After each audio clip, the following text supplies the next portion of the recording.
السلام علیکم ورحمۃ اللہ وبرکاتہ، نحمده ونصلی علی رسولہ الکریم، اما بعد فاعوذ باللہ من الشیطان الرجیم، بسم اللہ الرحمن الرحیم، رب اشرح لی صدری ویسر لی امری واحلل عقدۃ من لسانی یفقہوا قولی۔ نماز کی اصل حقیقت ذکر ہے، اللہ کی یاد ہے۔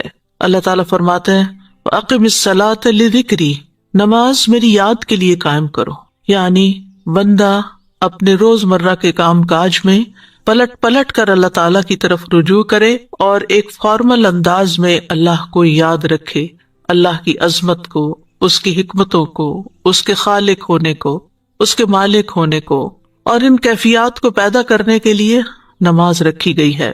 ہم جانتے ہیں کہ کائنات کی ہر چیز اللہ کی تسبیح کر رہی ہے، فرشتے بھی اللہ سبحانہ تعالیٰ کی تسبیح و تحمید کرتے رہتے ہیں، وَنَحْنُ نُسَبِّحُ بِحَمْدِكَ وَنُقَدِّسُ لَكَ، تو ہمیں بھی اللہ سبحانہ تعالیٰ کی تسبیح اور اس کی بڑائی اور اس کی عظمت کا اظہار اور ذکر کرتے رہنا چاہیے۔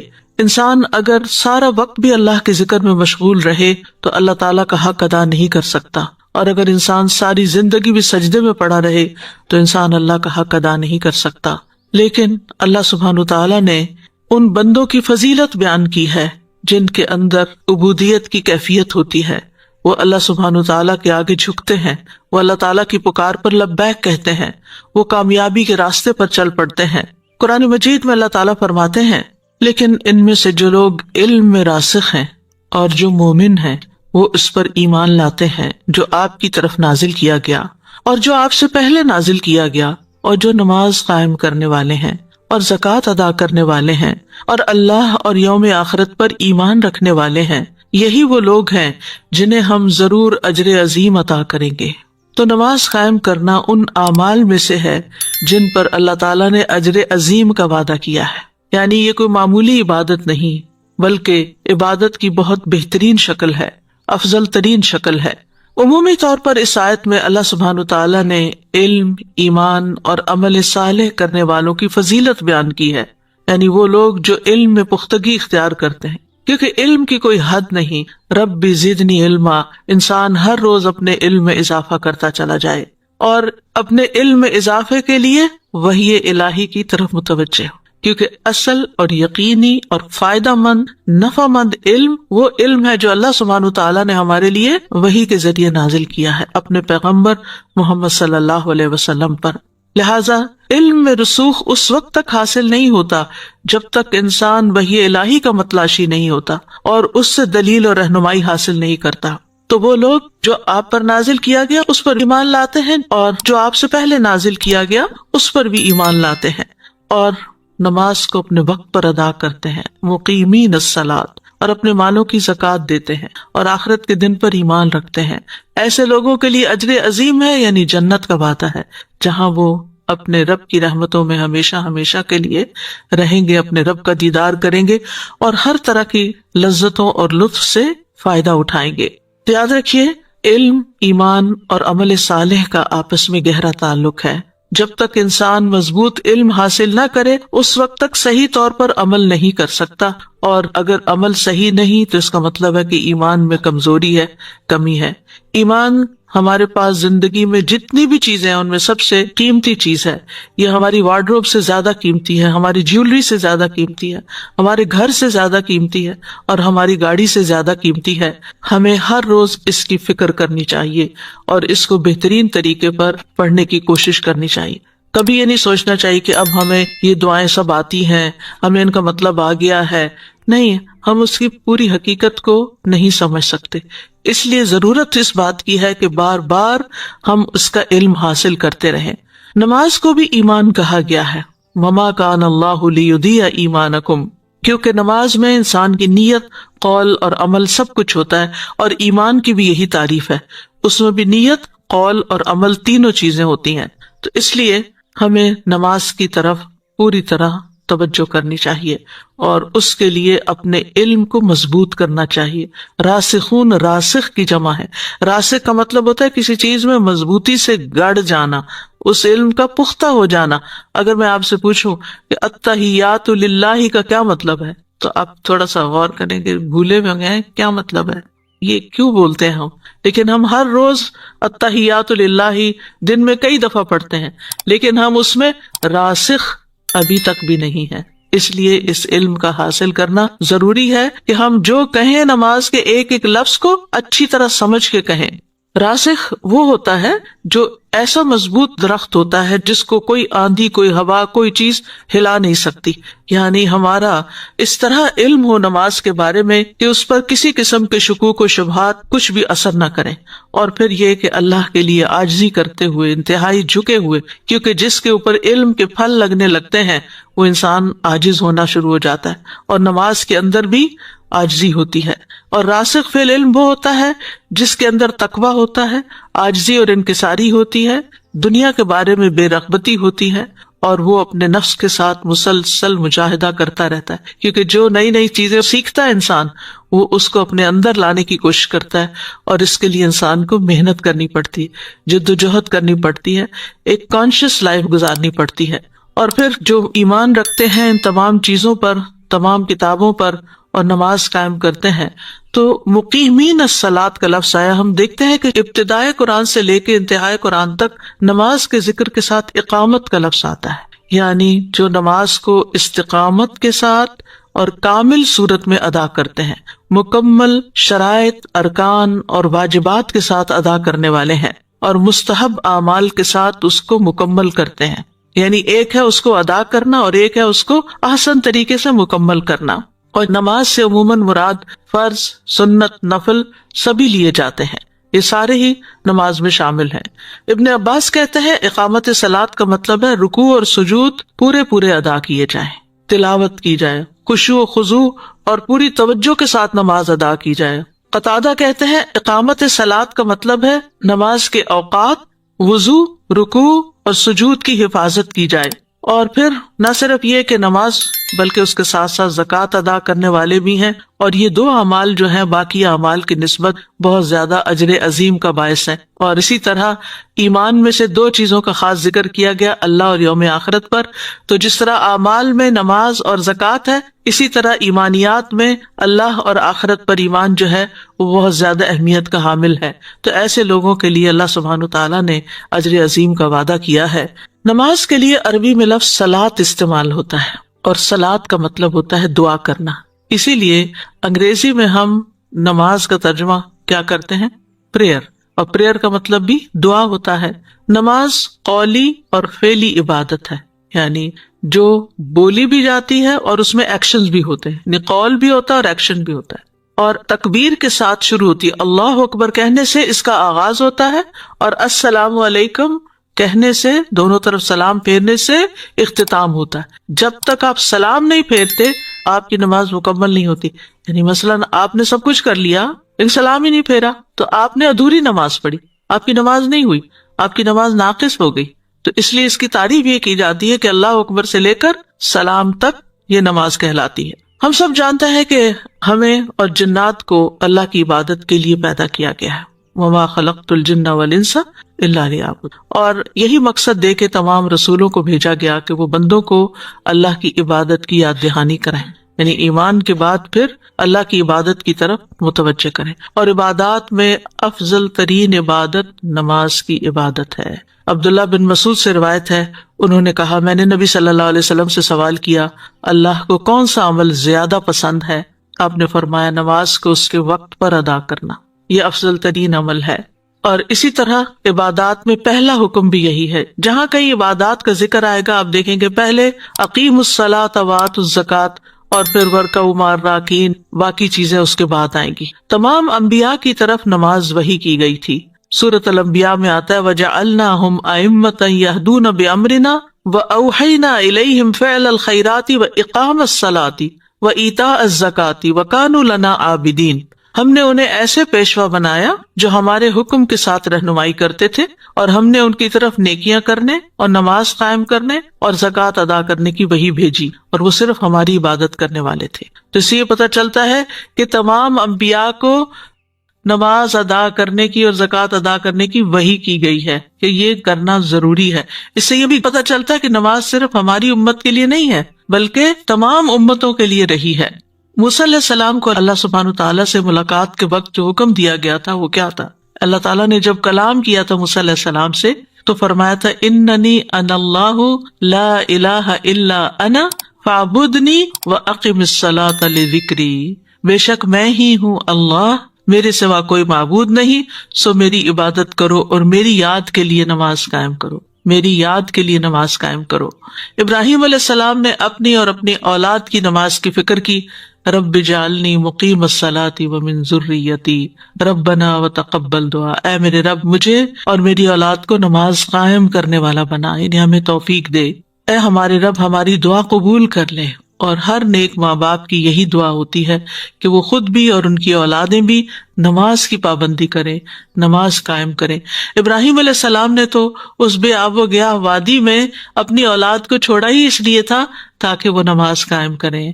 ربنا انی اسکنت من ذریتی بواد غیر ذی زرع عند بیتک المحرم لیقیموا الصلاۃ، تیرے محترم گھر کے پاس میں نے کیوں اپنے اولاد کو لا بسایا ہے کہ وہ نماز قائم کریں، یعنی ان کے لیے اہتمام کیا ہے۔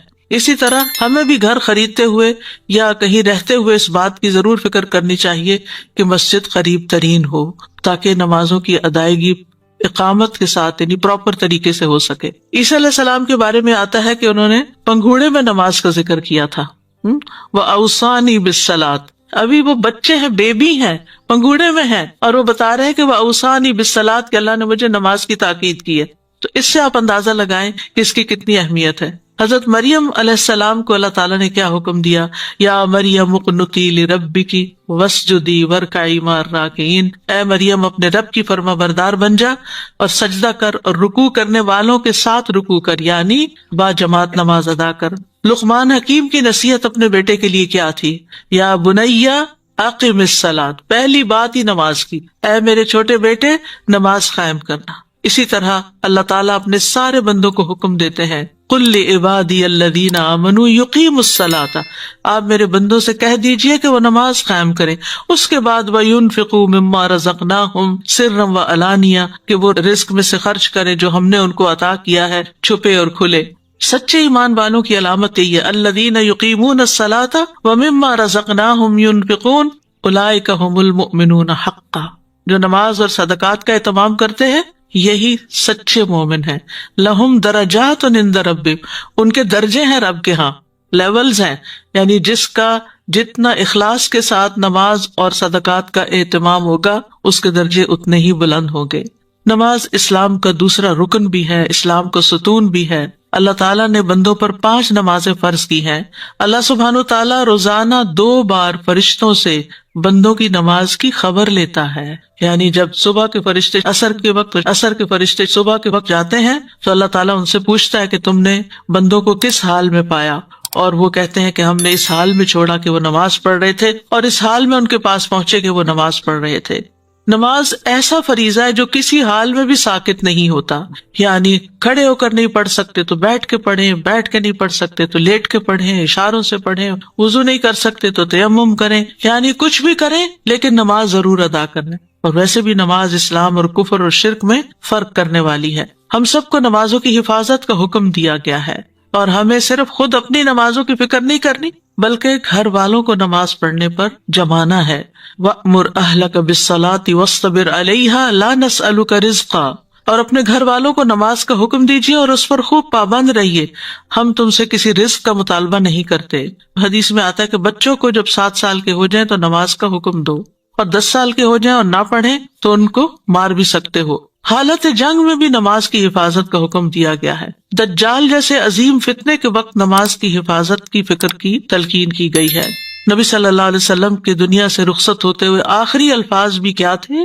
الصلاۃ الصلاۃ وما ملکت ایمانکم، نماز نماز۔ اور قیامت کے دن پہلا سوال بھی، پہلا حساب بھی نماز کے بارے میں ہوگا۔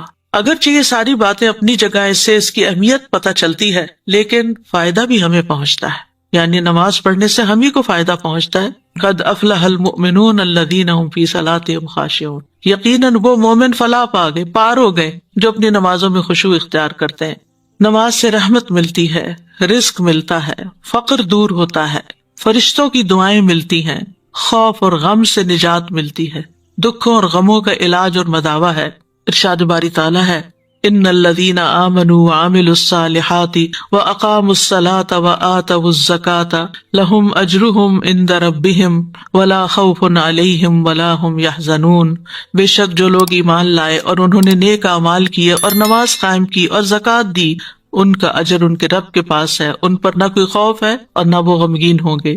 پھر اللہ کی مدد ملتی ہے، یا ایھا الذین آمنوا استعینوا بالصبر والصلاۃ، یعنی اگر کسی بھی مشکل میں اللہ کی مدد چاہیے، اللہ کا ساتھ چاہیے، تو پھر نماز کی طرف دوڑنا چاہیے۔ اللہ تعالیٰ کی حفاظت ملتی ہے۔ جو شخص فجر کی نماز پڑھ لیتا ہے، شام تک اللہ کے ذمے میں ہوتا ہے، اللہ کی حفاظت میں ہوتا ہے، بیماریوں سے شفا ملتی ہے۔ ابن القیم کہتے ہیں اللہ کا ذکر کرنا، اس کی طرف متوجہ ہونا، اس کی طرف رجوع کرنا، نماز کی طرف لپکنا، بس ایسا کرنے سے کتنے ہی ایسے علیل ہیں، بیمار ہیں جنہیں شفا دے دی گئی، اور کتنے ہی ایسے بیمار ہیں جنہیں عافیت دے دی گئی۔ یعنی یہ چیزیں انسان کی صحت کا بھی باعث ہیں، نہ صرف جسمانی صحت نہیں مراد، بلکہ علیل کہتے ہیں جو روحانی طور پر اور قلبی طور پر مریض ہو۔ نماز سے گناہ مٹتے ہیں، گناہ دھل جاتے ہیں، انسان کو برائی اور بے حیائی سے حفاظت ملتی ہے، انسان کی بری عادات ختم ہو جاتی ہیں۔ ایک آدمی نبی صلی اللہ علیہ وسلم کے پاس آیا اور کہا فلاں آدمی رات کو تو نماز پڑھتا ہے لیکن صبح کے وقت چوریاں کرتا ہے۔ آپ نے فرمایا عنقریب جو وہ نماز میں کہتا ہے وہ اس کو چوری سے روک دے گا، یعنی اگر وہ نماز پڑھتا رہا اور سوچ سمجھ کے نماز پڑھی تو ایک دن چوری سے بھی رک جائے گا۔ نماز آنکھوں کی ٹھنڈک بھی ہے، یعنی پڑھنے سے سکون ملتا ہے، اس سے راحت ملتی ہے۔ ایک آدمی نے کہا کاش میں نماز پڑھ لیتا تو سکون پاتا، تو دوسرے لوگوں نے حیرانی سے اس کو دیکھا، تو اس نے کہا میں نے رسول اللہ صلی اللہ علیہ وسلم کو فرماتے ہوئے سنا ہے کہ اے بلال نماز کی اقامت کہو، ہمیں اس سے راحت پہنچاؤ۔ یعنی نماز مومن کے لیے آنکھوں کی ٹھنڈک ہے اور دل کا سکون ہے۔ اور ابن قیم بھی کہتے ہیں دنیا میں جس کی آنکھیں اپنی نماز کے ساتھ ٹھنڈی ہوں گی، آخرت میں اسی کی آنکھیں اپنے رب کے قرب سے ٹھنڈی ہوں گی۔ یہ شرط ہے، اگر دنیا میں نماز خوشی کا باعث ہے، آنکھوں کی ٹھنڈک کا باعث ہے، تو پھر قیامت کے دن بھی رب کے دیدار کا باعث ہے، کیونکہ دنیا میں بھی نماز ہماری اللہ سے ملاقات ہوتی ہے، ہم اللہ سے بات کر رہے ہوتے ہیں، اللہ سے دعائیں کر رہے ہوتے ہیں، اللہ کے آگے فریادیں کر رہے ہوتے ہیں، اور کل کو اللہ سے ملاقات بھی اسی کی اچھی ہوگی جس کی نمازیں اچھی ہوں گی۔ قیامت کے دن اس شخص کے اعضاء چمک رہیں گے، وضو والے بازو، چہرہ، پاؤں، ان سے روشنی پھوٹ رہی ہوگی۔ نبی صلی اللہ علیہ وسلم اپنے امتیوں کو اسی سے پہچانیں گے، اور نماز ہی آگ سے بچانے والی ہے، نجات دلانے والی ہے۔ اس کے برعکس جو نماز نہیں پڑھتا تو نماز چھوڑنا کفر اور شرک کے برابر قرار دیا گیا، ایمان سے محرومی اور منافقت کی علامت بتائی گئی۔ امام ابن قیم فرماتے ہیں نماز کی یہ 6 صفات منافقت کی علامت ہے، یعنی جس کی نماز میں یہ 6 باتیں ہیں وہ منافق ہے۔ نمبر 1، نماز کی طرف جاتے وقت سستی کا مظاہرہ کرنا، مارے بندھے اٹھ کے جانا، خوشی سے نہیں جانا۔ نمبر 2، نماز ادا کرتے ہوئے لوگوں کو دکھانا کہ دیکھو میں نماز پڑھ رہا ہوں، دیکھ لو میں نمازی ہوں۔ نمبر 3، اس کی ادائیگی میں تاخیر کرنا، ڈیلے کر کے پڑھنا، آخری وقت میں پڑھنا۔ نمبر 4، اس میں جلدی جلدی ٹھونگے مارنا، اللہ کو کم ہی یاد کرنا، بس تیزی سے سر سے اتار پھینکنا، اس میں اللہ کا ذکر کم کرنا۔ اور چھٹی بات ہے با جماعت نماز پڑھنے سے پیچھے رہنا، گھر میں ہی پڑھ لینا۔ اب دیکھیے کہ آج کل الحمدللہ تراویح کے لیے مسجدیں بھری ہوئی ہیں، لوگوں نے کمیونٹی سینٹرز ہائر کر کے وہاں تراویح کا اہتمام کیا جا رہا ہے، لیکن سب کو یہ معلوم ہونا چاہیے کہ یہ تراویح ایک نفل نماز ہے، جبکہ فرض نماز زیادہ حقدار ہے کہ اسے مسجد میں پڑھا جائے۔ اگر ہم تراویح کے لیے آ سکتے ہیں تو کیا عشاء کی نماز کے لیے مسجدوں میں حاضر نہیں ہو سکتے؟ سارا دن اگر ہمارا کام بھی ہے تو ہم عشاء تو مسجد میں پڑھیں، جماعت سے پڑھیں۔ یعنی اگر دن میں کئی موقع نہیں بھی ملتا، کوئی ایسی مجبوری ہے، کیونکہ جو عشاء کی نماز اور فجر کی نماز میں جماعت سے پیچھے رہتا ہے اس کے بھی نفاق کی علامت بتائی گئی ہے۔ پھر جان بوجھ کر نماز چھوڑنے والے سے اللہ کی ذمہ داری ختم ہو جاتی ہے۔ نبی صلی اللہ علیہ وسلم نے فرمایا جس کی ایک نماز اس سے فوت ہو گئی گویا اس کا مال اور اولاد فنا ہو گئی، سب کچھ لٹ گیا اس کا، ایک نماز چھوڑنا۔ نبی صلی اللہ علیہ وسلم نے فرمایا جس شخص نے عصر کی نماز چھوڑ دی اس کے اعمال باطل ہو گئے، جو کیا کرایا وہ بھی ضائع ہو گیا۔ مطلب کیا ہے کہ بغیر کسی عذر کے لیٹ کرتا رہا، سستی کی، یا ایسا سویا کہ پھر یعنی اس نے اپنے سونے کا وقت یہ بنا لیا اور ہر روز عصر قضائی کر رہا ہے، تو یہ بہت بڑے خسارے کی بات ہے۔ بے نمازی کے لیے موت کی سختیاں بھی ہوں گی۔ وَالْتَفَّتِ السَّاقُ بِالسَّاقِ إِلَىٰ رَبِّكَ يَوْمَئِذٍ الْمَسَاقُ فَلَا صَدَّقَ وَلَا صَلَّىٰ وَلَٰكِنْ كَذَّبَ وَتَوَلَّىٰ۔ اور پنڈلی کے ساتھ پنڈلی لپٹ جائے گی، اور اس دن تیرے رب ہی کی طرف روانگی ہے۔ نہ تو اس نے تصدیق کی اور نہ نماز ادا کی، لیکن اس نے جھٹلایا اور منہ پھیر دیا۔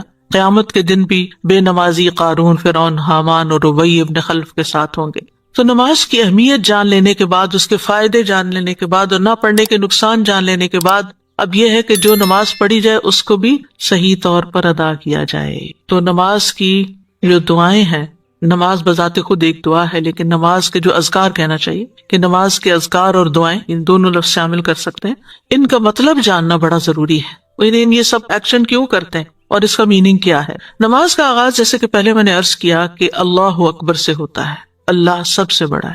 اس کو تکبیرۃ الاحرام کہتے ہیں کہ اس کے کہنے کے بعد نمازی پر وہ چیزیں حرام ہو جاتی ہیں جو اس سے پہلے اس پر حلال تھی۔ ادھر ادھر نہ دیکھے، نہ کچھ کھائے، نہ کچھ بولے، صرف اور صرف اب اللہ تعالیٰ کی طرف متوجہ ہو جائے۔ یعنی جب وہ تکبیر کہتا ہے تو اس کے لیے کھانا پینا، ادھر ادھر دیکھنا، باتیں کرنا، آنا جانا، چلنا پھرنا سب حرام ہو جاتا ہے۔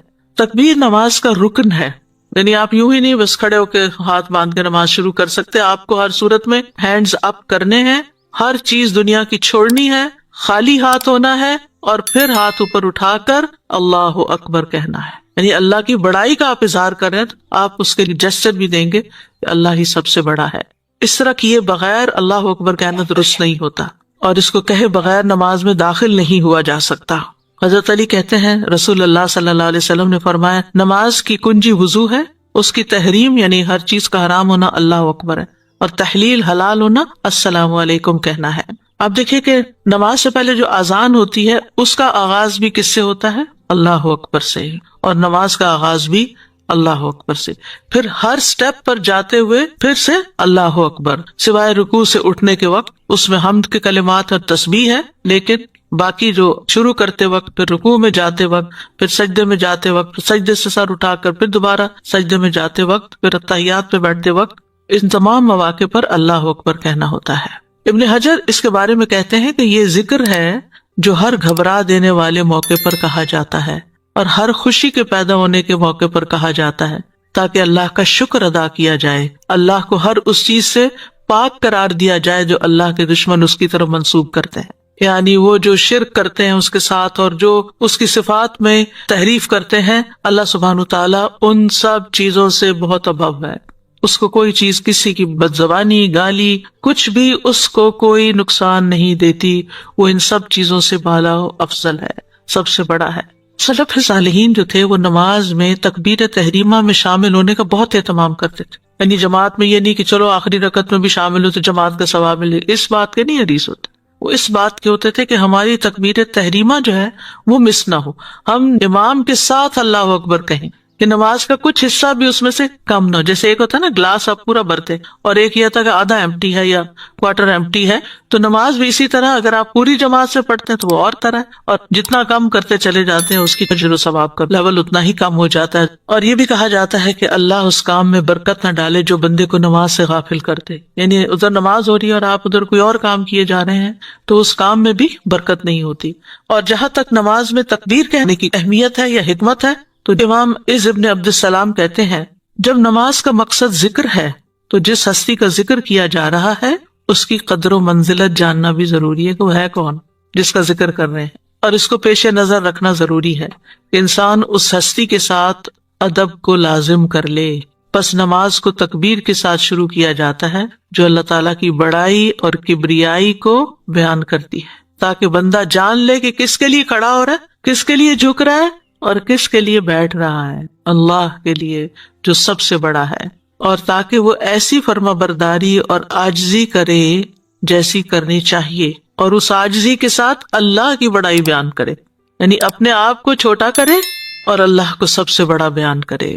اور جب وہ اللہ کو بڑا سمجھے گا تو ہی نماز کے سارے آداب کو ملوز خاطر رکھے گا، ظاہری اور باطنی طہارت کو، اور پھر اللہ تعالیٰ کی طرف متوجہ ہو کر خشوع و خضوع اختیار کرنے کو، کیونکہ وہ سمجھتا ہے کہ اس وقت اللہ تعالیٰ کی ذات سب سے زیادہ امپورٹنٹ ہے، جو خیال اس کو آتا ہے وہ اس کو جھٹک دیتا ہے، اٹس ناٹ امپورٹنٹ، یہ امپورٹنٹ نہیں، یہ ضروری نہیں، یہ کوئی بڑی چیز نہیں، اللہ سب سے بڑا ہے، اب میں اللہ کے لیے خالص ہو گئی ہوں، اللہ کی طرف متوجہ ہو گئی ہوں۔ لیکن افسوس ہم سب پر کہ ہم نماز میں کھڑے ہو کر زبان سے کہہ کر بھی کہ اللہ اکبر، دنیا بھر کی باتیں سوچتے ہیں، وہ باتیں سوچتے ہیں جو اس سے پہلے کبھی نہ سوچی ہو۔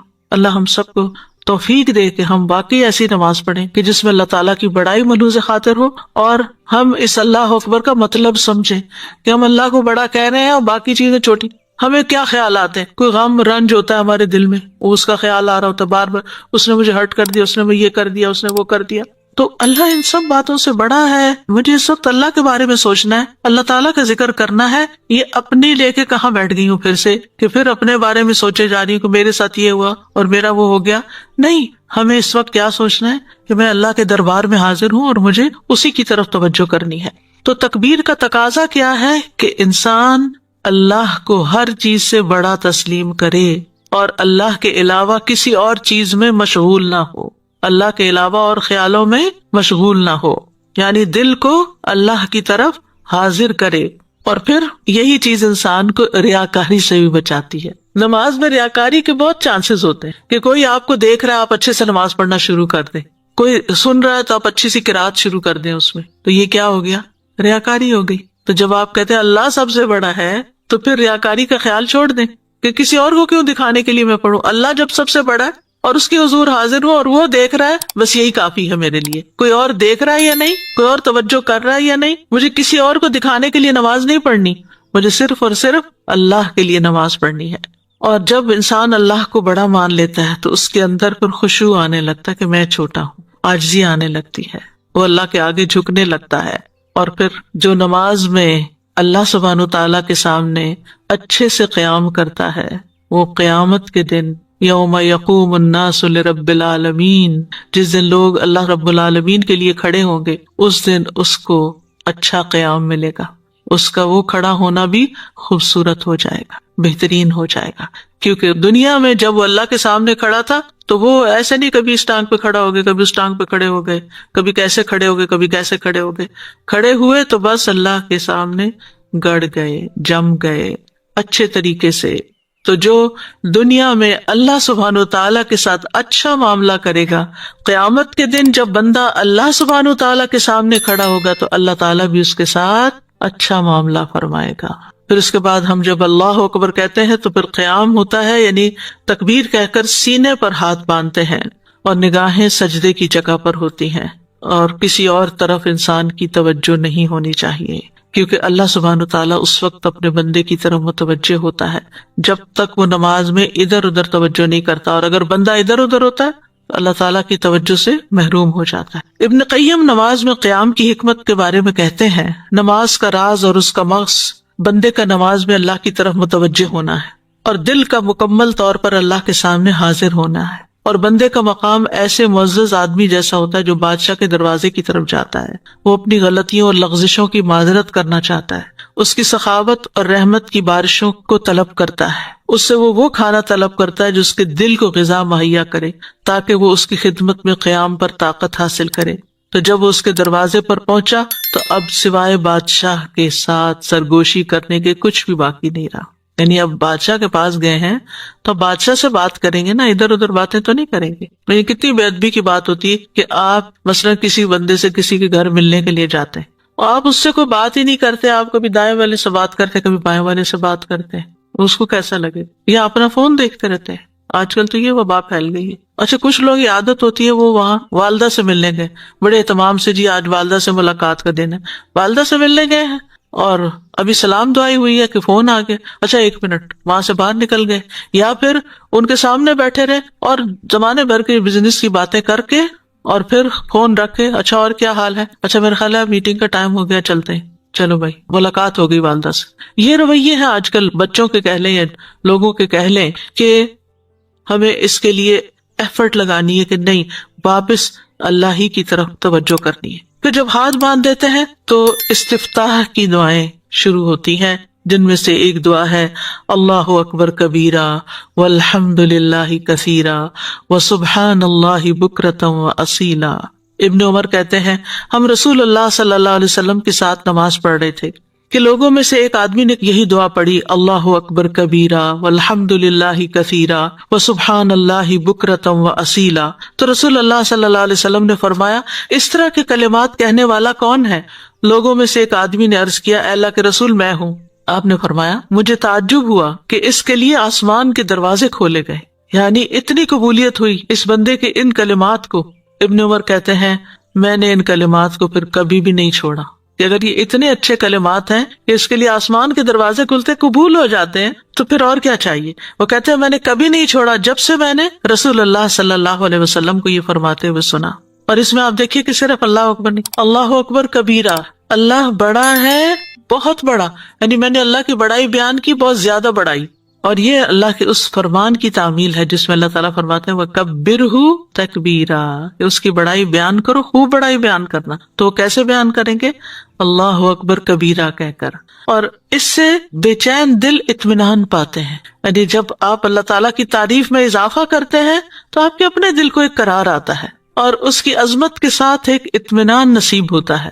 جب دل حیران پریشان ہوتا ہے، لاسٹ ہوتا ہے، تو ایسے کلمات سکون کا باعث ہوتے ہیں، اور اللہ کی بڑائی بیان کرنے سے مشکلات بھی حل ہوتی ہیں، مصیبتیں زائل ہو جاتی ہیں، پریشانیاں اٹھا دی جاتی ہیں، غموں کے بادل چھٹ جاتے ہیں، بیماروں کو شفا مل جاتی ہے، کیونکہ انسان اس بات کا اظہار کرتا ہے اللہ سب سے بڑا ہے، مجھے کسی کی نظر، کسی کا حسد، کسی کا میرے بارے میں برا چاہنا، میرے خلاف سازشیں کرنا کوئی نقصان نہیں دے گا، کیونکہ اللہ ان سب سے بڑا ہے، اللہ تعالیٰ ان کو کنٹرول کر سکتا ہے، اللہ تعالیٰ ان کی شر سے مجھے بچا سکتا ہے، اللہ سب سے بڑا ہے۔ تو اللہ تعالیٰ کی بڑائی بیان کرنے سے ایمان پختہ ہوتا ہے، یعنی یہ دعا تو ہے ہی دعائے استفتاح، لیکن اس کے پڑھنے کا فائدہ کیا ہے؟ ایمان پختہ ہوتا ہے، بھلائیوں کے دروازے کھل جاتے ہیں، اللہ تعالیٰ پر ایمان اور زیادہ راسخ اور یقین پختہ ہو جاتا ہے، اللہ تعالیٰ کے ساتھ تعلق بڑھ جاتا ہے، کیونکہ آپ نے صرف اللہ اکبر نہیں کہا، اللہ اکبر کبیرہ کہا، اور پھر آسمانوں کے دروازے بھی کھل جاتے ہیں۔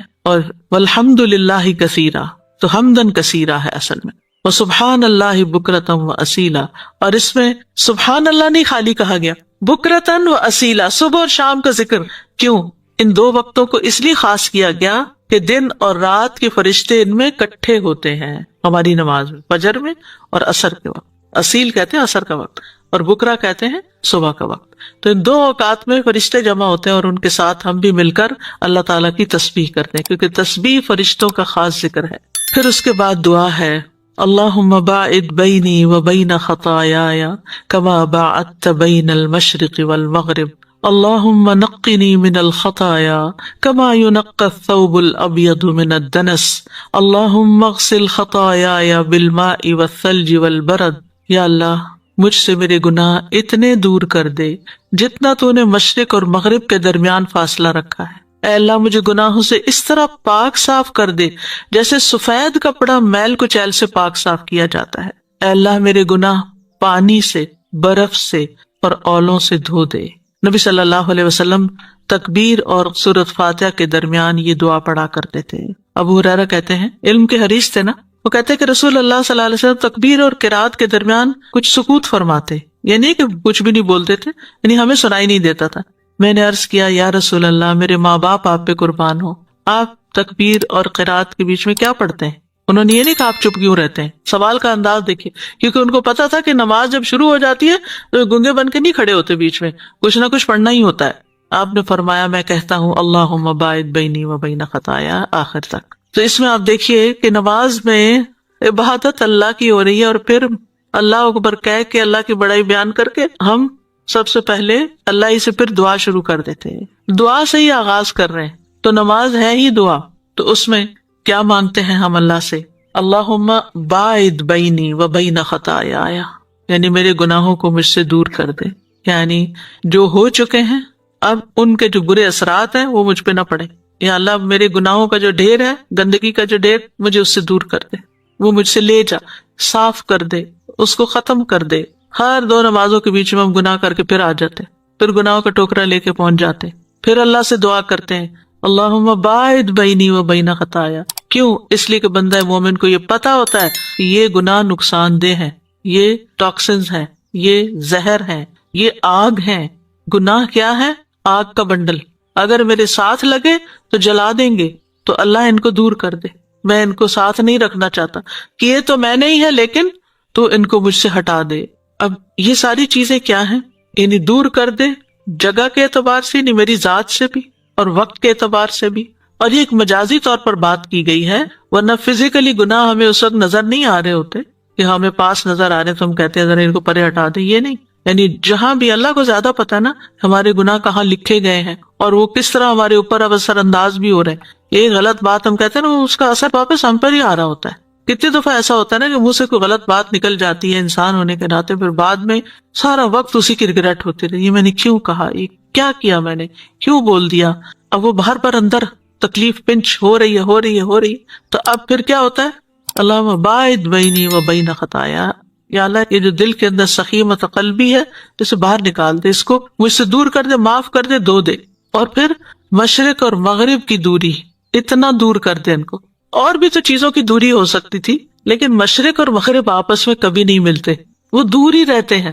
تو یا اللہ ایسا دور، یعنی دوری کا سب سے بڑا سمبل ہے، اور اس سے زیادہ فاصلہ انسانی وسعت میں نہیں ہے، انسانی نظر میں نہیں ہے مشرق اور مغرب۔ اور حقیقی مشرق اور مغرب جو بھی ہے، ایک تو ہمارے سورج کے مشرق و مغرب ہے نا، اور ایک اس کے علاوہ بھی، تو اتنا دور کر دے ہمارے گناہوں کو۔ اور پھر وَنَقِّنِي، اور پاک صاف کر دے، كَمَا يُنَقَّى الثَّوْبُ الْأَبْيَضُ مِنَ الدَّنَسِ، جس طرح سفید کپڑے سے میل کچیل صاف کی جاتی ہے، یعنی گناہوں کو ختم کر کے ان کے اثر کو بھی مٹا دے، کیونکہ گناہوں کے اثرات ہوتے ہیں۔ گناہ آگ ہے نا، تو آگ جہاں بھی ہوگی اس کا اثر پڑے گا، تو یا اللہ وہ اثر بھی دور ہو جائے۔ اور سفید کپڑے کا ذکر اس لیے کیا گیا کہ سفید چیز پر میل جلدی ظاہر ہوتی ہے۔ آپ کلرڈ کپڑے اپنے دھوتے ہیں نا تو پتہ ہی نہیں چلتا، لیکن سفید کپڑا آپ دھوتے ہیں تو آپ کہتے ہیں یہ سفید رہا بھی ہے، آپ کو تسلی نہیں ہوتی، آپ پھر اس کو دوبارہ دھوتے، پھر دوبارہ دھوتے ہیں، پھر اسی طرح اگر کوئی چھوٹا سا بھی داغ ہو تو اس کے اوپر نظر آ رہا ہوتا ہے۔ تو یا رب جس طرح سفید کپڑا صاف ہوتا ہے نا، بالکل وائٹ، پیور وائٹ، ایسے ہی مجھے بھی اسی طرح صاف ستھرا کر دے۔ اور علماء کہتے کہ نقی نہیں، یعنی پریزنٹلی جو میرے سے گناہ ہو رہے ہیں، باعد بینی میں ماضی تھا، یہاں پریزنٹ ہے کہ اس وقت جو میرے سے گناہ ہو رہے ہیں، یا اللہ مجھے ان کے اثرات سے بھی محفوظ رکھ۔ اور گناہوں کو دھو ڈالنے کی تیسری مثال پانی، برف اور اولے۔ برف کا ذکر ہے، برف ٹھنڈک یعنی اولوں کے لیے استعمال ہوتا ہے۔ تو اس میں آپ دیکھیں کہ ان تینوں چیزوں کو ترتیب سے بیان کیا گیا ہے۔ سب سے پہلے پانی، اور اگر پانی سے کوئی چیز صاف نہیں ہوئی تو مبالغے کے لیے برف اور اولے، سلج والبرد، سلج برف جو ہوتی ہے نرم و نازک ہوتی ہے، اور اولے جو سخت ہوتے ہیں، گریجولی ان کے اندر اضافہ کیا گیا۔ اب علماء نے اس پر بڑا غور و فکر کیا ہے کہ جب کسی چیز کو دھونا ہوتا ہے تو گرم پانی زیادہ فائدہ دیتا ہے، لیکن یہاں پر ٹھنڈک کی بات کیوں کی گئی ہے؟ برف سے کیا دھلے گا اور اولوں سے کیا دھلے گا؟ تو بعض نے یہ کہا کہ چونکہ وہ انٹچڈ واٹر ہوتا ہے، بہت ہی پیور اور کلین ہوتا ہے برف کا پانی، تو جس طرح وہ صاف کرتا ہے ایسے کوئی اور چیز صاف نہیں کرتی۔ اور بعض نے یہ کہا کہ جو گناہ ہوتے ہیں ان کی آگ ہوتی ہے، اور آگ کو ٹھنڈا کرنے کے لیے مبالغے سے کام لیا گیا ہے کہ پانی سے بھی بجھا دے اس آگ کو، اور برف سے بھی بجھا دے، اور پھر اولوں سے بھی۔ اور پھر یہ کہ 3 دفعہ، جس کپڑے کو 3 دفعہ دھویا جائے گا اور 3 مختلف چیزوں سے دھویا جائے گا، اس کے اندر پھر کون سی میل باقی رہے گی؟ یعنی بالکل مجھے ہر طرح سے پاک صاف کر دے۔ سبحان اللہ، کتنی خوبصورت دعا ہے، لیکن ہم کیسے پڑھ جاتے ہیں بغیر سوچے سمجھے کیا پڑھ رہے ہیں، کیا کہہ رہے ہیں، کیا مانگ رہے ہیں۔ اور پھر یہ بھی کہا گیا ہے کہ باعد آئندہ کے لیے ہے کہ اللہ آئندہ مجھے ہر طرح کے گناہوں سے بچا کے رکھنا، گناہوں کو میرے پاس نہیں آنے دینا۔ ایک اور طریقہ ہے اسی بات کو بیان کرنے کا، اور ایک سے زیادہ طریقے ہو سکتے ہیں بات سمجھنے کے، ٹھیک ہے؟ تو اللہ جو گناہ ہے نا مجھے اسے دور ہی رکھنا۔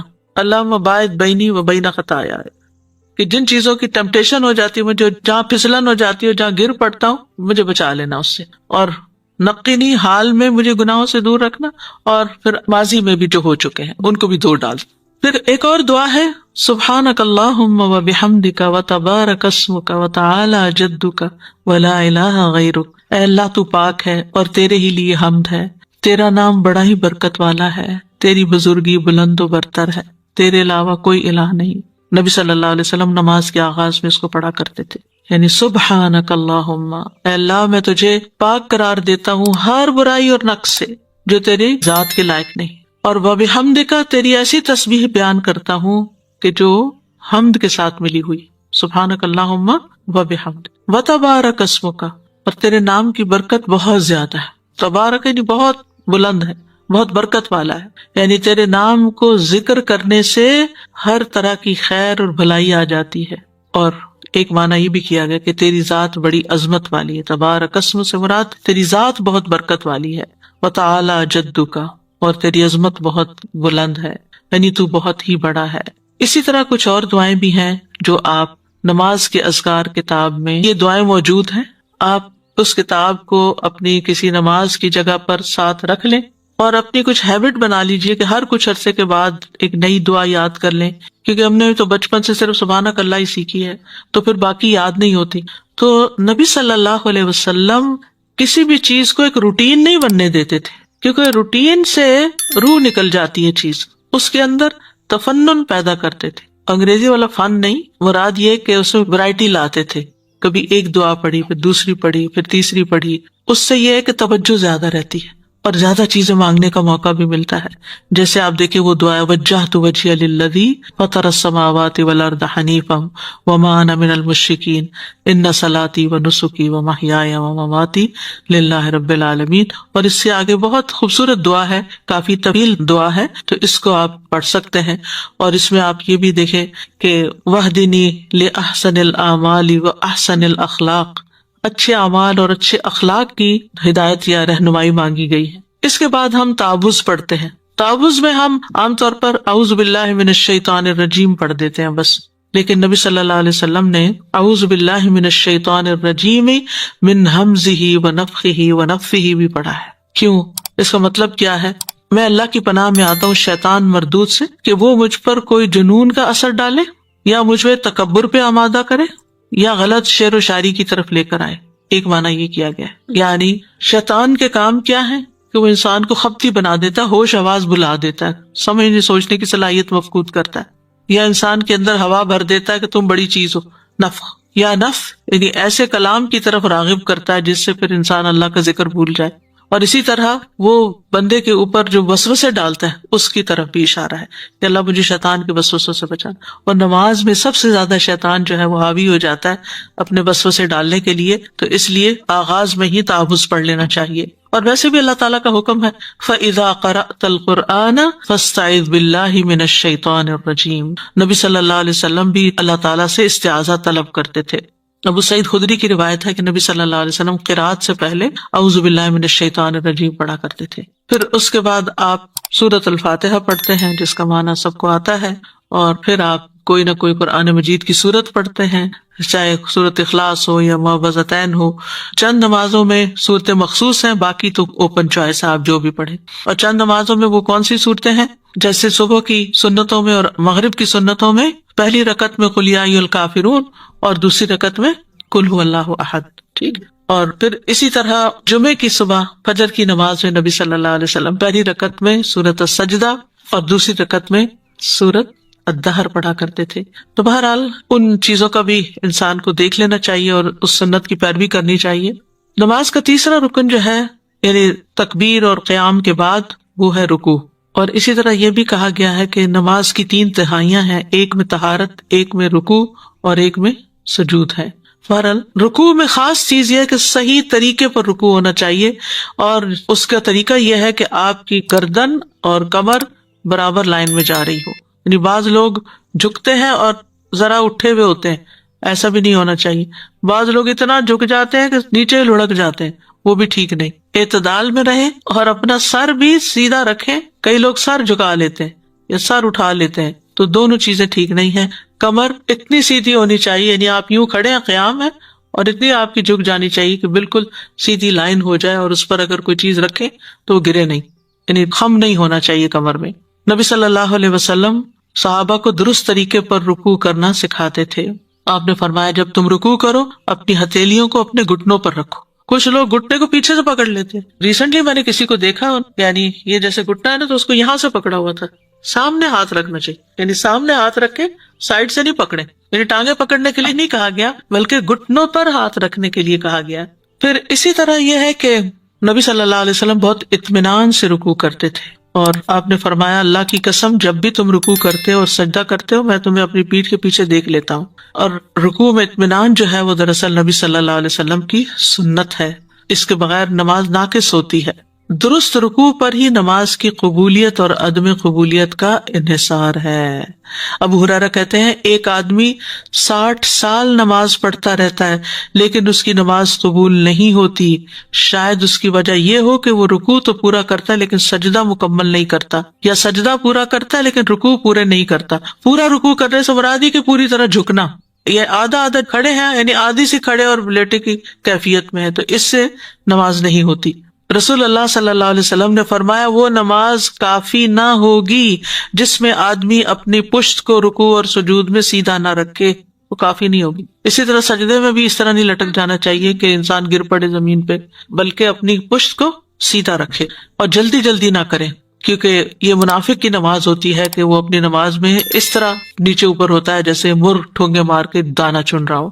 پھر رکوع کی دعائیں کیا ہیں؟ سب سے مشہور دعا تو یہی ہے سبحان ربی العظیم، میرا رب عظیم ہر عیب سے پاک ہے. سبحان پاک ہے، ربی میرا رب، العظیم جو بہت عظمت والا ہے. یعنی رکوع میں اللہ تعالیٰ کی تعظیم کا ذکر کرنا چاہیے، اور یہ تعظیم 3 طرح سے ہوتی ہے، دل کی تعظیم، اعضاء کی تعظیم اور زبان کی تعظیم. ٹھیک ہے، یعنی زبان بھی عظمت کا اظہار کرے اور جسم بھی عظمت کا اظہار کرے اور احساس بھی اللہ کی عظمت کا ہو دل میں. یعنی انسان اس بات کا زبان حال اور زبان کال سے اظہار کرے کہ اے اللہ بڑائی تیرے ہی لیے ہے اور میری صفت عاجزی ہے، میں تو عاجز بندہ ہوں. اور اسی وجہ سے رکوع میں سبحان ربی العظیم عظمت کی بات کی گئی اور سجدے میں سبحان ربی الاعلیٰ. پھر اسی طرح رکوع کی ایک اور خوبصورت دعا ہے سبوح قدوس رب الملائکۃ والروح، منزہ اور پاک ذات جو فرشتوں اور جبریل کا رب ہے. اور یہ پوری توجہ سے آپ یہ دعا پڑھیں تو آپ کے دل کے اندر کے بہت سے بوجھ ختم ہو جائیں گے. سبوح کا مطلب ہے جو ہر قسم کے نقائص اور شرک سے پاک ہے، اور قدوس کا مطلب ہے ہر اس چیز سے پاک جو خالق کے لائق نہیں، ہر اس چیز سے پاک جو خالق کے لائق نہیں. اور رب الملائکۃ والروح، ملائکہ سارے فرشتوں کے لیے آتا ہے، روح خاص فرشتہ ہے، اور کہا جاتا ہے کہ شاید اس سے مراد جبریل علیہ السلام ہو. اور ایک قول یہ بھی ہے کہ اس سے مراد ایسی مخلوق ہے جس کو فرشتے نہیں دیکھ سکتے، جیسے تم فرشتوں کو نہیں دیکھ سکتے. وما یعلم جنود ربک الا ہو، اللہ کے لشکروں کو صرف وہ خود جانتا ہے. ہم سے جن پوشیدہ رکھے گئے، جنوں سے ہم پوشیدہ نہیں، ہم سے فرشتے پوشیدہ رکھے گئے، ہم فرشتوں کے سامنے، اور فرشتوں سے بھی کچھ چیزیں پوشیدہ ہیں. رب الملائکۃ والروح، ملائکہ میں سارے فرشتے آگے، اور روح سے مراد وہ مخلوق جو فرشتے نہیں دیکھ سکتے. کتنی عظمت والا ہے ہمارا رب. پھر اسی طرح سبحانک وبحمدک لا الہ الا انت، پاک ہے تو اپنی تعریف کے ساتھ اور تیرے سوا کوئی الہ نہیں. پھر ایک اور دعا ہے سبحانک اللہم ربنا وبحمدک اللہم اغفر لی. حضرت عائشہ کہتی ہے کہ نبی صلی اللہ علیہ وسلم یہ دعا رکوع اور سجود دونوں میں پڑھا کرتے تھے. پھر سبحانک وبحمدک استغفرک واتوب الیک، پاک ہے تو اور تیرے ہی لیے تعریف ہے، میں تجھ سے بخشش مانگتا ہوں اور میں تیری طرف توبہ کرتا ہوں. پھر چھٹی دعا ہے سبحان ذی الجبروت والملکوت والکبریاء والعظمت، پاک ہے وہ جو قہر والا ہے، بادشاہت والا ہے، بڑائی والا ہے اور عظمت والا ہے. یہ بھی بہت ہی خوبصورت دعا ہے. اور 7ویں دعا ہے اللہم لک رکعت وبک آمنت ولک اسلمت خشع لک سمعی وبصری ومخی وعظمی وعصبی. تو یہ 7 دعائیں ہیں جن میں سے آپ ہر نئے رکوع کے لیے ایک نئی دعا بھی پڑھ سکتے ہیں یا ایک سے زیادہ بھی پڑھ سکتے ہیں جیسے آپ کا جی چاہے. پھر رکوع کے بعد ہم کھڑے ہو جاتے ہیں، قومہ، سیدھے کھڑے ہونا. اس میں ایسے نہیں کرنا چاہیے کہ بس ایسے کھڑے ہوئے تو ایسے بس ڈھیلے ڈالے کھڑے ہو، نہیں، اسٹریٹ کھڑے ہو جائیں، سر نیچے ہو. آپ صلی اللہ علیہ وسلم جب رکوع سے اپنا سر اٹھاتے تو سجدے میں نہ جاتے حتیٰ کہ سیدھے کھڑے ہو جاتے، اور پشت سیدھی نہ کرنے پر وعید ہے. رکوع اور سجدے سے سیدھے ہونا چاہیے. کئی لوگ سجدہ کرتے اور تھوڑا سا ہی اٹھتے، سیدھا نہیں ہوتے، واپس سجدے میں چلے جاتے، درست نہیں ہے. نبی صلی اللہ علیہ وسلم نے فرمایا اللہ بندے کی اس نماز کی طرف دیکھتا بھی نہیں جس میں وہ اپنی پشت کو اپنے رکوع اور اپنے سجدے کے درمیان سیدھا نہیں کرتا. یعنی رکوع اور سجدے کے بعد جب تک وہ سیدھا نہیں ہوتا تو اللہ تعالیٰ اس نماز کو دیکھتا بھی نہیں. ٹھیک ہے بڑھاپے کی وجہ سے کمر جھک جاتی ہے، تکلیف کی وجہ سے انسان سیدھا نہ کر سکے، اکڑ جاتی بعض لوگوں کی کمر، اسی لیے ہم کیا کہتے ہیں، ہم کمر سیدھی کر لیں. کس کو کہتے ہیں؟ جب لیٹتے ہیں. ہماری کمر سیدھی ہوتی ہے جب ہم لیٹتے ہیں، اس کے لیے ہم کہتے ہیں کمر سیدھی کر لیں. تھکاوٹ جب ہی اترتی ہے جب کمر سیدھی ہوتی ہے. لیکن ہماری تھکاوٹیں دور ہو جائیں اگر ہم نماز میں کمر سیدھی کیا کریں، اور شروع سے ہی بچوں کو اگر سکھا دیں کہ کمر سیدھی کرنی، اور ان کو چیک کریں کہ وہ رکوع سے اٹھ کے سیدھے کھڑے بھی ہوئے کہ بس رکوع سے اٹھ کے واپس سجدے میں گر گئے. عبید اللہ بن عبد السلام کہتے ہیں یہ حدیث اس بات پر دلالت کرتی ہے کہ رکوع سے کھڑے ہو کر اطمینان کرنا واجب ہے، یعنی کھڑے ہو کر ساکت ہونا لازم ہے. پھر ہلے، یعنی ایک دفعہ آپ اٹھے، آپ اسٹل اسٹینڈ ہو، پھر اس کے بعد نیچے کو جائیں، ہلتے جلتے نہیں. پھر کھڑے ہو کر بھی کچھ دعائیں پڑھتے ہیں، یعنی کھڑے ہوتے ہوتے قوما کی دعائیں. سمع اللہ لمن حمدہ ربنا ولک الحمد حمدا کثیرا طیبا مبارکا فیہ. یہ دعا بھی جس نے پڑھی تھی اس کے لیے 30 فرشتے آگے بڑھے اس کو اٹھانے کے لیے. اتنا عظیم اجر اس دعا کا. پھر اسی طرح سمع اللہ لمن حمدہ اللہم ربنا لک الحمد ملء السماوات وملء الارض وملء ما شئت من شیء بعد. پھر اسی طرح قوما کی کچھ اور دعائیں بھی ہیں جو اسی معنی سے ملتی جلتی ہیں، لیکن ان کے اندر دعا بھی شامل ہے. آخر میں اللہم لا مانع لما اعطیت ولا معطی لما منعت ولا ينفع ذا الجد منک الجد. اور ایک اور دعا میں اللہم طہرنی بالثلج والبرد والماء البارد اللہم طہرنی من الذنوب والخطایا کما ينقى الثوب الابيض من الوسخ. دنس کی بجائے یہاں وسخ یعنی میل کچیل کا لفظ آیا. پھر سجدے کا وقت آ جاتا ہے تو قرآن مجید میں سجدہ کرنے کا حکم دیا گیا ہے. فاسجدوا للہ واعبدوا، اللہ کو سجدہ کرو اور اس کی عبادت کرو، بندگی کرو. سجدہ اللہ تعالیٰ سے قرب کا ذریعہ ہے. کلا لا تطعہ واسجد واقترب. سجدے میں دعائیں قبول ہوتی ہیں. نبی صلی اللہ علیہ وسلم نے فرمایا سجدہ کرتے ہوئے بندہ اپنے رب کے سب سے زیادہ قریب ہوتا ہے، بس سجدوں میں کثرت سے دعا کیا کرو. سجدہ کرنے سے اجر ملتا ہے، گناہ معاف ہوتے ہیں اور درجات بھی بلند ہوتے ہیں. سجدے کی جگہوں پر آگ حرام ہو جائے گی. اور اسی طرح سجدہ پورا نہ کرنے والے کے لیے بھی وعید ہے، یعنی پوری طرح جم کے سجدہ کرنا چاہیے، ہلتے ہلتے نہیں سجدہ، نیچے کے اور جلدی سے اٹھ گئے، ایسا نہیں ہونا چاہیے کہ جاتے ہوئے ایک دفعہ سبحان ربی الاعلیٰ کہا، دوسری دفعہ نیچے اور تیسری دفعہ اٹھ کے، یہ نہیں ہونا چاہیے، بلکہ تینوں تسبیحات جم کے نیچے ہی ہونی چاہیے. سجدے کی دعاؤں میں سبحان ربی الاعلیٰ، سبحان ربی الاعلیٰ کم از کم 3 دفعہ پڑھنا ہوگا، زیادہ تو کوئی حد ہی نہیں. حضرت حذیفہ کہتے ہیں میں نے ایک رات نبی صلی اللہ علیہ وسلم کے ساتھ نماز پڑھی، آپ نے سجدہ کیا اور پڑھا سبحان ربی الاعلیٰ، اور آپ کا سجدہ قیام کے برابر تھا. جتنی دیر کھڑے رہے اتنی دیر سجدے میں پڑے رہے. پھر سجدے کی دعاؤں میں اللہم اغفر لی ما اسررت وما اعلنت، اتنی دعا، اے اللہ میرے گناہ بخش دے جو میں نے چھپ کے کیے اور جو میں نے اعلانیہ کیے. اور اسی طرح سبوح قدوس رب الملائکۃ والروح. پھر سبحانک وبحمدک لا الہ الا انت. پھر سبحانک اللہم ربنا وبحمدک اللہم اغفر لی. پھر سبحان ذی الجبروت والملکوت والکبریاء والعظمہ. پھر اللہم اغفر لی ذنبی کلہ دقہ وجلہ اولہ وآخرہ وعلانیتہ وسرہ. یہ نبی صلی اللہ علیہ وسلم اپنے سجدوں میں دعا پڑھا کرتے تھے. اتنی خوبصورت دعا ہے، اے اللہ میرے سب گناہ بخش دے، تھوڑے ہو یا زیادہ، پہلے ہو یا پچھلے، ظاہر ہو یا چھپے ہوئے. ایک اور دعا ہے اللہم اعوذ برضاک من سخطک وبمعافاتک من عقوبتک واعوذ بک منک لا احصی ثناء علیک انت کما اثنیت علی نفسک. اے اللہ میں تیری ناراضگی سے، تیری رضامندی کی اور تیری سزا سے تیری معافی کی پناہ چاہتا ہوں، اور میں تجھ سے ڈر کر تیری ہی پناہ میں آتا ہوں، تجھ سے ڈر کے تیری ہی پناہ میں آتا ہوں. میں تیری تعریف کرنے کی طاقت ہی نہیں رکھتا، تو ویسا ہی ہے جیسا تو نے خود اپنی ثنا بیان کی. کتنی خوبصورت دعا ہے یہ. اور جب بندہ عاجزی کے ساتھ سجدے میں پڑھ کے یہ دعا کرتا ہے تو اللہ تعالیٰ کو کتنا پیار آتا ہوگا اس بندے پر. پھر اسی طرح ایک اور دعا اللہم لک سجدت وبک آمنت وَلَكَ أَسْلَمْتُ سَجَدَ وَجْهِيَ لِلَّذِي خَلَقَهُ وَصَبَّرَهُ وَشَقَّ سَمْعَهُ وَبَصَرَهُ تَبَارَكَ اللَّهُ أَحْسَنُ الْخَالِقِينَ. اے اللہ میں نے تیرے لیے سجدہ کیا، میں تجھ پر ایمان لایا، میں تیرا فرما بردار ہوا.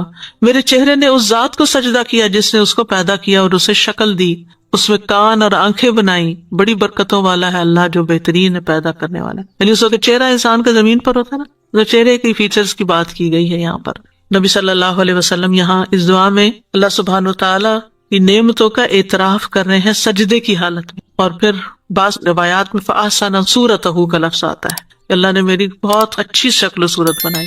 اگر ہر بندہ یہی پڑھے اس کو کوئی شکایت رہے اللہ سے اپنے شکل و صورت کے بارے میں۔ اور پھر اسی طرح اللہم اجعل فی قلبی نورا وفی سمعی نورا وفی بصری نورا وعن یمینی نورا وعن شمالی نورا وامامی نورا وخلفی نورا وفوقی نورا وتحتی نورا وجعل لی نورا۔ یہ سجدے میں پڑھی جا سکتی ہے دعا، نور ہی نور مانگا جا رہا ہے، یعنی اللہ سبحانہ وتعالیٰ سے۔ پھر سجدے سے اٹھ کر اطمینان کے ساتھ بیٹھنا، یعنی جیسے رکوع سے اٹھ کے اطمینان کرنا، ایسے ہی ایک سجدے سے دوسرے سجدے کے بیچ میں بھی سکون سے بیٹھنا۔ آپ صلی اللہ علیہ وسلم اللہ اکبر کہہ کے سجدے سے سر اٹھاتے اور اپنا بایاں پاؤں موڑ کر اس کے اوپر بیٹھ جاتے، بائیں پاؤں کے اوپر بیٹھ جاتے، حتیٰ کہ ہر ہڈی اپنی اپنی جگہ لوٹ آتی۔ اور بعض روایات میں تو آتا ہے کہ آپ 2 سجدوں کے درمیان اتنا ہی بیٹھتے تھے جتنا سجدے کے اندر ٹائم لگاتے تھے، اتنی دیر تک بیٹھتے تھے۔ اور اس میں پھر دعا پڑھتے، وہ دعا کیا ہے؟ رب اغفر لی، رب اغفر لی، اے میرے رب مجھے بخش دے، اے میرے رب مجھے بخش دے۔ اور ایک اور دعا بھی بتائی جاتی ہے لیکن وہ ضعیف ہے، یعنی سجدے کے درمیان کے لیے نہیں ہے، ویسے پڑھ سکتے ہیں آپ، اللہم اغفر لی وارحمنی واہدنی وعافنی وارزقنی واجبرنی وارفعني۔ پھر تشہد کیا ہے؟ اللہ سبحانہ وتعالیٰ کی حمد و ثنا بھی ہے اور نبی صلی اللہ علیہ وسلم پر درود و سلام بھی ہے۔ ان اللہ وملائکتہ یصلون علی النبی یا ایھا الذین آمنوا صلوا علیہ وسلموا تسلیما۔ حدیث میں آتا ہے جو شخص آپ پر سلام بھیجے گا اللہ تعالیٰ اس کو سلامتی عطا کرے گا۔ نبی صلی اللہ علیہ وسلم نے اس پر سجدہ شکر ادا کیا تھا، تو رسول اللہ صلی اللہ علیہ وسلم نے فرمایا زمین میں اللہ کے کچھ فرشتے گھومتے پھرتے رہتے ہیں اور میری امت کا سلام مجھے پہنچاتے رہتے ہیں۔ اور تشہد کے جو کلمات ہیں ان کو آپ اس طرح سکھاتے تھے جیسے قرآن کی کوئی سورت سکھائی جاتی ہے۔ تو تشہد میں التحیات للہ والصلوات والطیبات السلام علیک ایھا النبی ورحمۃ اللہ وبرکاتہ السلام علینا وعلی عباد اللہ الصالحین اشہد ان لا الہ الا اللہ واشہد ان محمدا عبدہ ورسولہ۔ التحیات، التحیہ جو حیات سے زندہ کرنا، باقی رکھنا، تو اس کا مطلب کیا کیا گیا کہ تحیت سے مراد یعنی اللہ کی بقا کا اظہار ہے کہ اللہ ہمیشہ باقی، ہمیشہ سے ہمیشہ رہے گا۔ تحیہ سے مراد بادشاہی بھی ہے اور اس سے مراد کلمہ طیبہ بھی ہے۔ عرب جب کسی کو تحیہ کی دعا دیتے تو کہتے تم 1000 سال جیو، لیکن جب اللہ تعالیٰ کے لیے ہم التحیات کہتے ہیں تو ہم دعا نہیں دیتے کیونکہ اللہ تعالیٰ کو ہماری دعا نہیں چاہیے۔ اس کا مطلب یہ ہے التحیات جمع کا صیغہ ہے کہ وہ ساری دعائیں جو دنیا کے بادشاہوں کو دی جاتی ہیں اور ان کے لیے تعریفی کلمات کہے جاتے ہیں وہ ساری کی ساری اللہ کے لیے ہیں، اس سے بھی زیادہ، اور ساری بادشاہت کا حقدار بھی وہی ہے۔ اور والصلوات جسمانی عبادات، نماز کہا جاتا ہے، اس سے مراد 5 نمازیں ہیں، یعنی مراد تمام قسم کی عبادات ہیں۔ اور ایک معنی صلاۃ کا رحمت بھی ہے، دعائیں بھی مراد ہے لیکن یہ اللہ کے لیے دعائیں نہیں ہیں۔ والطیبات، طیبات سے مراد پاکیزہ کلام ہے جس کے ساتھ اللہ تعالیٰ کی حمد و ثنا کرنا مطلوب ہے۔ اور ایک قول یہ ہے کہ طیبات سے مراد اللہ کا ذکر ہے، صالح اقوال اور اعمال صالح ہے۔ تو التحیات سے مراد قولی عبادات لی جاتی ہیں، زبان سے بولی ہوئی عبادتیں، صلوات سے مراد نمازیں اور جسمانی عبادتیں، اور طیبات سے مراد مالی عبادتیں، کیونکہ طیب مال سے ہی اللہ تعالیٰ صدقہ قبول کرتا ہے۔ ہم کیا کہتے ہیں کہ ساری کی ساری عبادتیں کس کے لیے؟